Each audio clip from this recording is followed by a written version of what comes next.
A very good morning to all of you. I welcome you all to KTech High School and Junior College. Children, today we are going to study a beautiful poem. And what is this poem about? This poem is about the busiest creature, or you can say the busiest insects. Now, which are the busiest insects? Yes, students, any guesses? Okay, I'll give you a hint, so answer this riddle. I am an insect, a hive is my home. I eat some pollen to make honeycomb. Now, children, you all know who lives in honeycomb? Yes, it's a honeybee.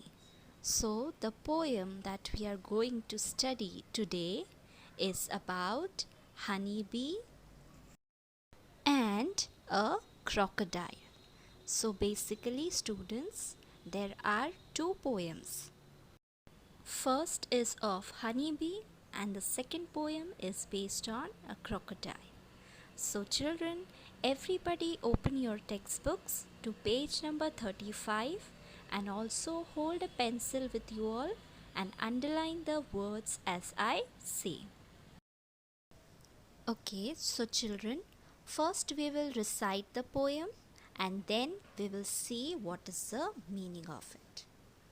How doth the little busy bee? How doth the little busy bee improve each shining hour and gather honey all the day from every opening flower?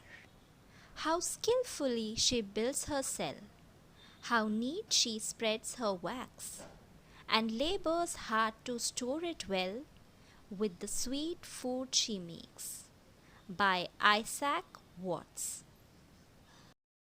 So, children, this poem, How Doth the Little Busy Bee, is written by Isaac Watts. As you all can see on the screen, this is the poet Isaac Watts. He was born on 17 July 1674 and he died 25th November 1748. And he was an English pastor, preacher, poet, and hymn writer. So he wasn't just a poet, he used to also write hymns. Now, what are hymns, students?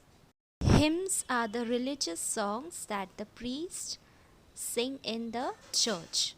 So he was also an English pastor, which means he was a priest. He was a preacher, wherein he used to give knowledge to the people related to his religion. And he was a poet also. How doth the little busy bee? How doth the little busy bee? Students, kindly underline the word doth. Meaning of this word is does. How does the little busy bee improve each shining hour and gather honey all the day from every opening flower? So, children, in the first stanza, the poet, he is telling us that how does the little bee or honey bee work so hard, and how do they gather honey all the day, which means gather nectar. What is the meaning of the word nectar? Nectar is juices that are there in different flowers. So honey, what they do, honey bees, they gather nectar or they suck these nectar from the flowers. So the poet is appreciating the work of the bees, because poet is telling us that how the honey bee manages to do this work whole day. Whole day what they do? They suck the nectar from different flowers and then they store that in their honeycombs.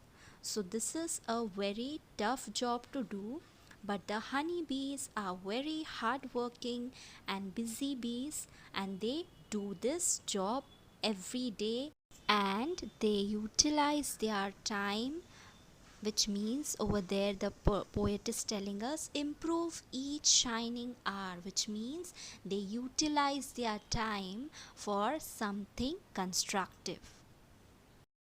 Second stanza. How skillfully she builds her cell.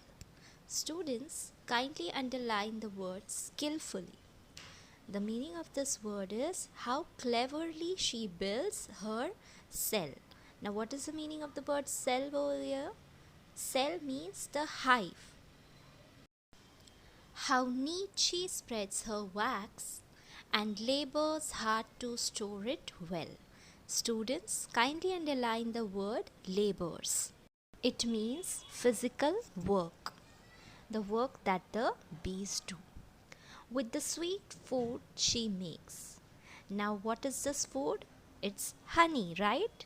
The honeybee makes honey.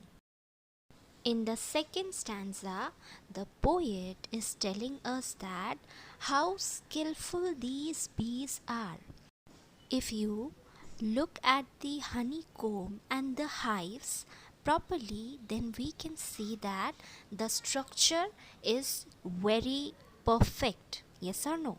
So that's what the poet is telling us, that the honeybees are so skillful, they are so clever at building their cells. You all can see those small cells. So the cells look very perfect, no small, no big, at a perfect size. They look similar, every cell is similar. So the poet is appreciating the work of the bee, that how skillful these bees are and how cleverly they build their cell and how neatly she spreads her wax. As you all can see, there is wax, and this wax is called as beeswax. So the honeybees, what they do, they spread their wax evenly on the cells, and they work hard. They work hard in order to store it well. And what they store in those cells? They store the sweet gift that they have to give us. And what is that gift, students? Honey, right? We all enjoy eating honey, right? So the honey, the sweet gift that we get from honeybees, they store it well in these cells. So that was the poem, students, wherein the poet is explaining us or making us aware that how hard the bee works and how skillfully the bees build their cells and they store the honey in those cells, and how hard work they do to produce honey. The next poem we have is a parody. Now, students, what is the meaning of the word parody? Let's see. The word parody means a humorous or satirical imitation of a serious piece of literature or writing. Now, students, the word humorous means funny. Satirical and humorous means funny. And the word imitation means a copy. To imitate something, right? To imitate somebody. So it means copy of a serious piece of literature or writing. Now, what do we mean by piece of literature or writing? So it can be a copy of story, a book, or a poem which is written in a serious tone. How doth the little crocodile improve his shining tail and pour the waters of the Nile on every golden scale? How cheerfully he seems to grin, how neatly spread his claws, and welcomes little fishes in with gently smiling jaws. By Lewis Carroll. So, children, this is the poet Lewis Carroll, and he was an English writer for children. So he used to write for children's fiction, which means he used to write the stories for children, and he was a poet as well. Now, the poet is telling us that how does the little crocodile improve his shining tail. Now, how does the crocodile improves his shining tail? What he does, he pours the water of the Nile, which means he pours the water on his body so that the body can be clean, his tail can be clean, and on every golden scale. Now there are scales, right? Scales on crocodile's body. So what the crocodile is doing, he is pouring water on his body so that the body can shine and the tail can shine brightly. How cheerfully he seems to grin. Students, kindly underline the word grin. Grin means smile broadly. How neatly spreads his claws and welcomes little fishes in with gently smiling jaws.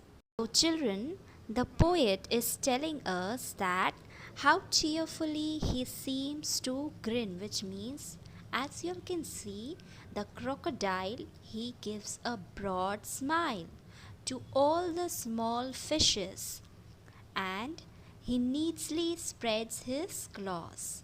Whenever he sees a prey, he spreads his claws and removes all the nails outside, the sharp nails that the crocodile is having. He spreads that claws in order to catch his prey. And he welcomes little fishes in, which means wherein he welcomes all the small fishes in his mouth, which means he eats those small fishes with gently smiling jaws. So when the crocodile is opening his mouth, we can see his broad jaw is opening, right? And he welcomes all the small fishes, which means he hunts all the small fishes and eat them up. So children, these were the two beautiful poems. Hope you all understood. Have a nice day ahead and thank you.